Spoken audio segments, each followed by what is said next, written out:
The world has always been fascinated by figures who seem larger than life, individuals who carry with them an air of mystery, a sense that their presence points beyond themselves. In ancient times, prophets, sages, and messengers would be seen as living reminders of divine reality breaking into human history. Jonathan Cahn, in his messages, often takes this same lens and applies it to our age, unveiling patterns that connect the ancient to the modern, the visible to the invisible. If we speak of the Avatar, it is not simply as a fictional hero or a figure from imagination, but as a revelation, one who embodies, represents, and carries a presence that touches heaven and earth together. The idea of the Avatar is woven deep into the fabric of history. Humanity has always sought the bridge between the Creator and the creation, the mediator who walks among us and yet points beyond. In many traditions, the longing is the same, to encounter the eternal through the tangible. When Jonathan Cahn opens the scriptures, he shows how patterns emerge, each pointing toward the mystery of embodiment. It is not an abstract force, not a distant light, but one who comes close, who walks, who speaks, who weeps, who heals. That is what it means for heaven to take form on earth. Consider the way shadows work. A shadow is cast when light encounters substance. It reveals shape, yet it is not the full reality. The ancient prophecies, the rituals of old, the images of sacrifice and priesthood, they were all shadows. They pointed to something greater, an avatar who would one day walk among men, not as a symbol, but as the very embodiment of divine purpose.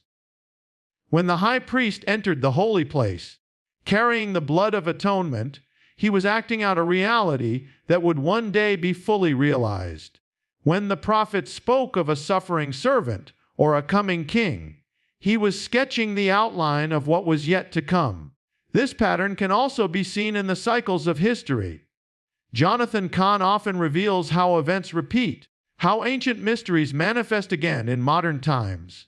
Nations rise and fall, empires collapse, leaders appear with uncanny parallels to those of long ago.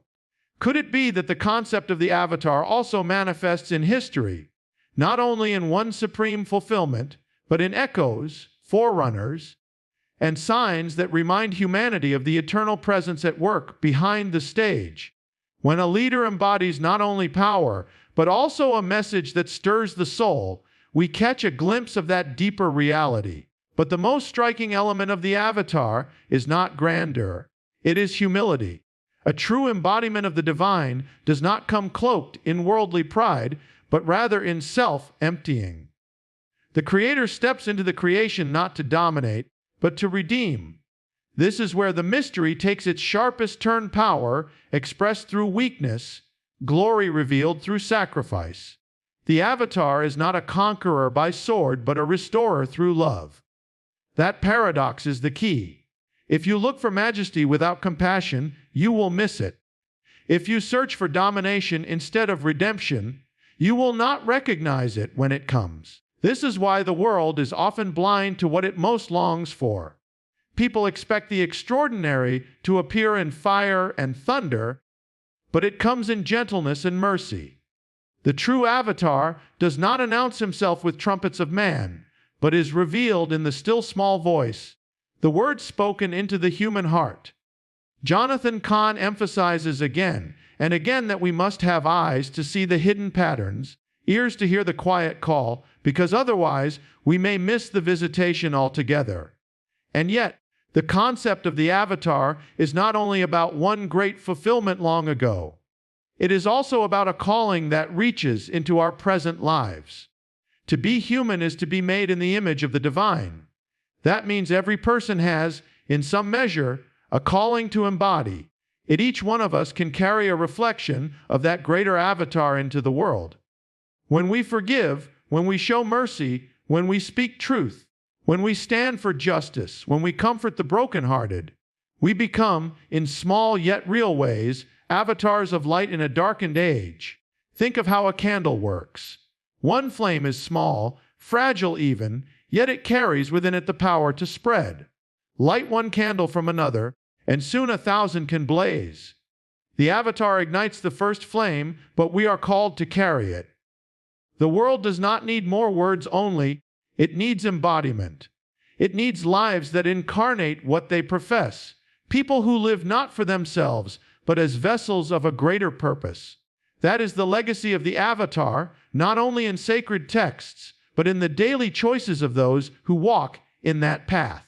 Cahn often frames his messages as a call to wake up, to see what is hidden in plain sight. The avatar is not a distant myth. It is a living reality that touches history, nations, and individuals. When storms shake the world, when nations tremble, when prophecies unfold before our eyes, the avatar remains the anchor. In the turbulence of history, the embodiment of divine presence reminds us that we are not abandoned, that the Creator has walked among us, and that even now, His Spirit continues to dwell in vessels of clay. But with this comes responsibility. To encounter the avatar is not merely to admire, but to respond. Just as ancient Israel was called to recognize the hour of visitation, so too every generation is given its moment of decision.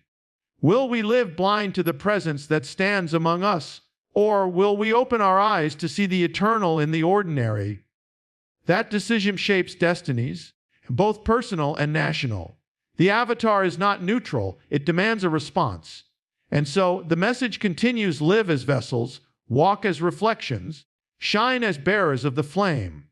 The avatar came once, but the embodiment continues wherever hearts open, wherever lives surrender to something greater than themselves. Cahn's insights remind us that the patterns are still unfolding. The story is not finished, and the call has not gone silent. The avatar is not only a figure of the past, but a reality that breaks into our present, through mystery, through history, and through us. From the earliest pages of history, humanity has searched for a sign that heaven has touched earth. Across cultures, across centuries, there is the recurring cry: who will bridge the gap? In ancient texts, in prophetic visions, in the longing of every soul, the mystery returns again and again. Cahn's way of unveiling Scripture often shows how what seemed distant is actually near, how patterns of the past continue to unfold in the present. When speaking of the avatar, one must recognize that this is not simply a figure of legend, but the answer to the universal search for presence, guidance, and redemption. The very structure of creation whispers of this mystery. Look at the sky and the earth. The heavens declare glory, yet the soil bears fruit. One is vast and unreachable, the other is close and tangible. The avatar is where the two meet, the point at which the infinite becomes intimate. This theme is not a side story, it is the story. Every covenant, every prophetic sign, every festival of ancient Israel was a rehearsal for the moment when the Word would become flesh, when eternity would put on time, when holiness would walk the dusty roads of humanity. Yet, there is a deeper dimension. Cahn often teaches how history does not move in straight lines, but in cycles. What was will be again, and what is has already been foreshadowed. If that is true, then the avatar is not a one-time revelation only, the echoes continue. The world still experiences visitations, still sees glimpses of heaven's fingerprint on earth. These manifestations are not the ultimate avatar, but they serve as reminders that history is not random. It is orchestrated, purposeful, woven like a tapestry in which every thread connects. Take, for example, the rise and fall of empires. A nation ascends to glory only to crumble under the weight of its own pride. This pattern has repeated from Babylon to Rome, from empire to empire. But within those collapses often appears a figure, a voice, a person who seems to embody more than themselves. They stand against the tide, speaking truth that cuts through power. They reflect, even imperfectly, the reality of the avatar, an embodiment of a greater message in a time of crisis. History remembers such figures not only for their words, but for the presence they carried. But there is another side. The Avatar is not only a light in history, it is a dividing line. When the divine presence walks among men, it forces a choice. Some see and embrace, others reject and oppose. This tension is essential. Light always exposes darkness, truth always unsettles falsehood, presence always tests the heart. The very reason the Avatar is both celebrated and opposed is that it leaves no middle ground. Jonathan Cahn emphasizes often that to encounter the holy is to stand at a crossroads. You cannot remain unchanged. The paradox of the Avatar is that it comes both in majesty and in hiddenness. Think of how the Creator entered the world not in palaces, but in a humble place, not in wealth, but in poverty, not in thunder, but in silence. Yet within that hiddenness was glory beyond measure. This principle remains true today. Many search for divine power in dramatic signs, yet often miss the Avatar's presence because it is veiled in the ordinary. The true test is not whether one can recognize glory in splendor, but whether one can discern the sacred in simplicity. Here lies the challenge for our age. In a world of noise, distraction, and spectacle, will we see the divine in what seems small? Will we hear the eternal voice in what seems quiet? Jonathan Cahn reminds us that those who missed the first visitation were often those who expected grandeur on their own terms. But those who recognized the Avatar were those humble enough to see beyond appearances. Shepherds on a hillside saw what kings missed. Fishermen on the shore recognized what scholars ignored. The mystery is always hidden in plain sight. But the Avatar's mission is not only to be seen, it is to transform. The presence of the divine does not merely comfort, it changes destinies. Lives that encounter it are never the same. Those who walked with the Avatar found courage where there was fear, hope where there was despair, forgiveness where there was shame. The embodiment of the eternal brings not only revelation, but transformation. And this is the invitation extended to every generation. Not simply to admire, but to be changed. Yet transformation brings responsibility. To receive the light is to become a bearer of light. The Avatar does not come to create spectators, but participants. The disciples of old did not simply hear teaching. They were sent out as carriers of that same presence. This is why Jonathan Cahn speaks often of living not just with belief, but with embodiment. Faith is not words only, it is life poured out, truth lived, love enacted. The Avatar becomes visible in the world today through those who embody the same spirit. Imagine a river flowing from a high mountain. It begins as a single stream, clear and powerful, but soon it branches into many channels, carrying life across the land. The Avatar is the source, but each person who receives becomes a channel. That is the design, not for the presence to remain confined, but to multiply, to spread, to touch every corner of the earth. Where once there was one embodiment, now there are countless reflections, each imperfect, but each carrying something of the original light. But here is where the challenge intensifies. The world resists light. Darkness pushes back. To live as a reflection of the Avatar is to live counter to the currents of the age.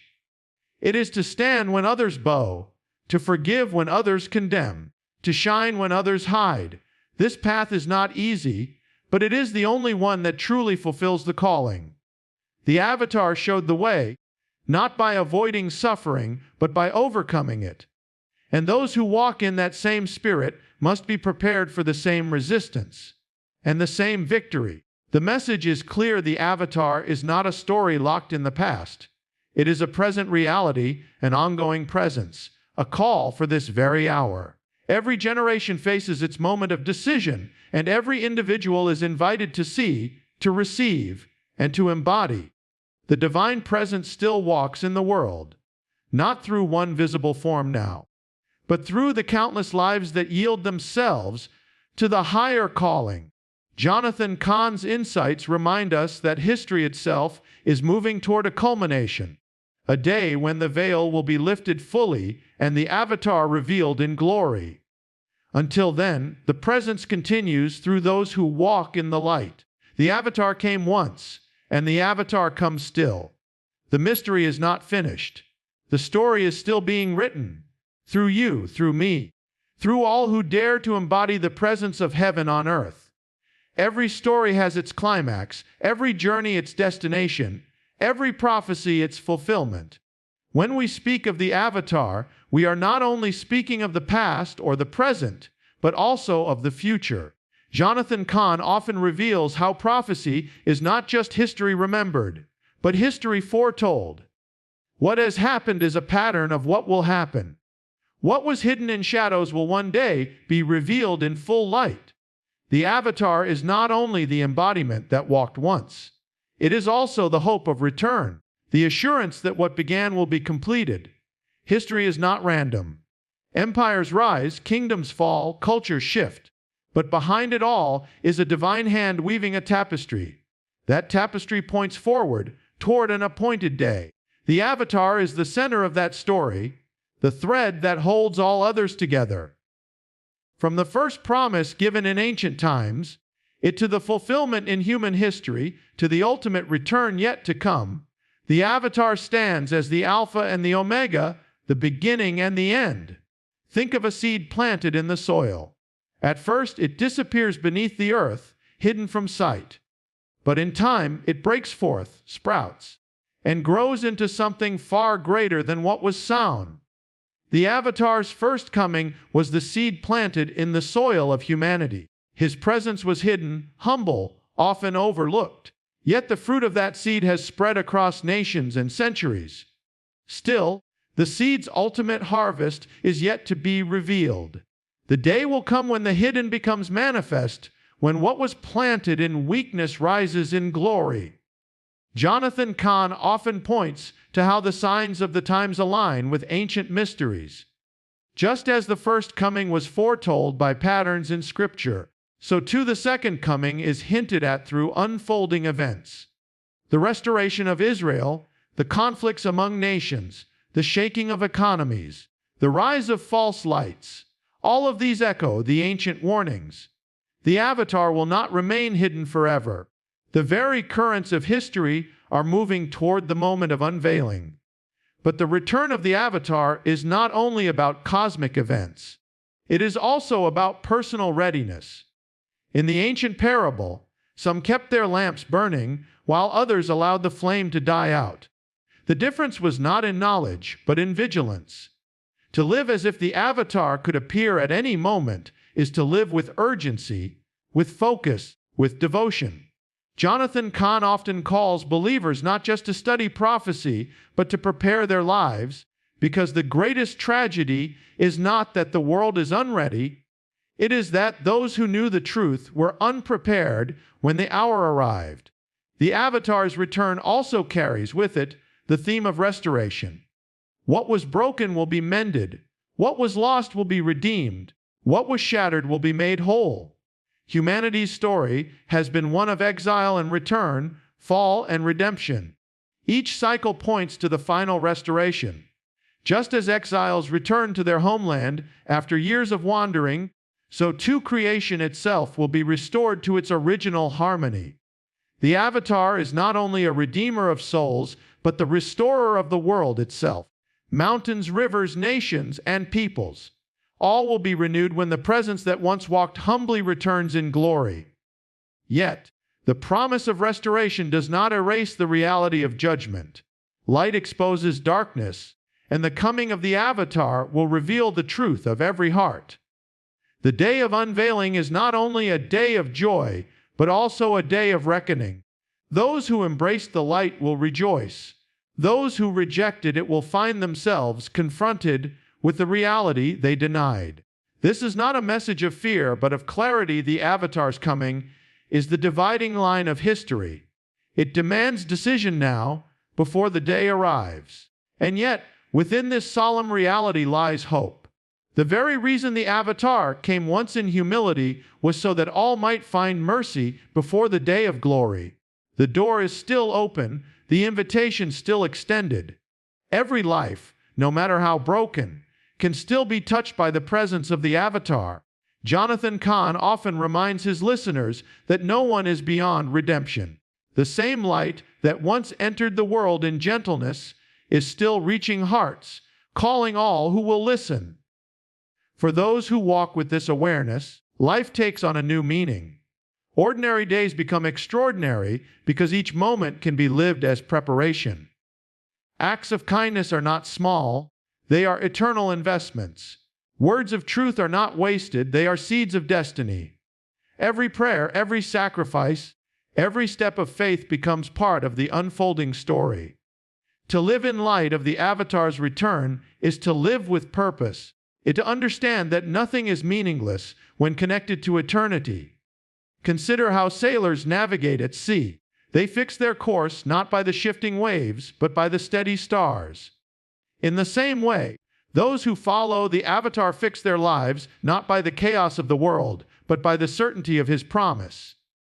Nations may shake, economies may falter, storms may rage, but the guiding presence remains unchanged. The Avatar who came once will come again. That promise is the anchor of hope. The mystery of the Avatar is therefore threefold. He came once in humility, he comes now through his spirit dwelling in those who receive him, and he will come again in glory. Past, present, and future are tied together in one story. To recognize this mystery is to live not only with faith in what has been, but with hope in what is yet to be. Jonathan Cahn's insights bring this into focus for our time. The world may scoff, nations may rage, but the patterns of prophecy are unfolding before our very eyes. The Avatar is the key to understanding it all. The fulfillment of the past, the presence in the present, the hope for the future. The greatest question is not whether he will come, but whether we will be ready when he does. And so, the call remains: keep the lamps burning, live as reflections of his presence. Prepare the way with lives of faith and devotion. The Avatar has walked among us, the Avatar walks with us still, and the Avatar will one day return in glory. Until that day, every life can shine as a reflection of that eternal presence, bearing witness that heaven has touched earth, and will do so again. The mystery is not finished. The story is still unfolding. The Avatar is coming,